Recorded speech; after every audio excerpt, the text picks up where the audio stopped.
this restaurant I always pass when I'm taking my son Jaden home. He always says, "Dad, let's stop there and eat." A full year, and I'm really ashamed that it took this long for us to go to this restaurant. But it took a full year. The old hours was 2 o'clock, but now the new hours are 3. Today we decided, okay, let's stop there. It's early enough, let's get something to eat. I regret not being able to record everything because it was an afterthought. But we went in, sat down. It has a cozy atmosphere. And the food that they make is something that you would make at home. You know, it's not like fast food. It's not, it's good food. And the place was packed. The waitresses were really personable. And they just talked to you like you weren't a customer. They just talked to you like, you know, you were a friend. And I kept hearing this voice over on the other side of our booth, laughing and talking to people and asking how their food was. And I assumed that that was probably the owner, and I was correct. Paid for the meal, and we left. When I went outside, that's when I decided, let me go back in. I was curious about the cowboy that sat outside.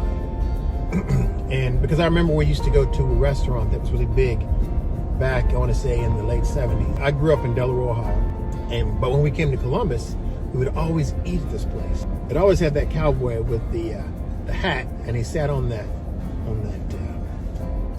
post.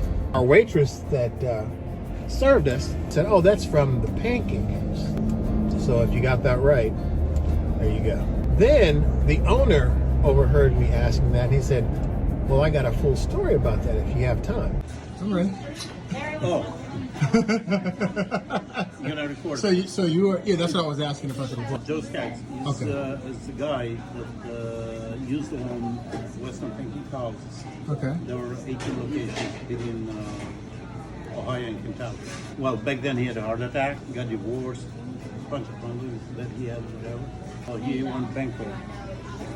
This particular one used to be on Stringtown Road, and it moved from here to 161, 310. Yeah. It used to be a cowboy store. So about 13, 14 years ago, Joe contacted them guys. They decided to close their place, and I bought the cowboy from them. So pretty much I brought it back in Grove City. Wow, nice. That's a That's good the story. I appreciate it. Hey, the food was really good too, by the way. Thank you. And thank you for the story. You got Thank it, you. man. We're gonna come here from now on. Yeah.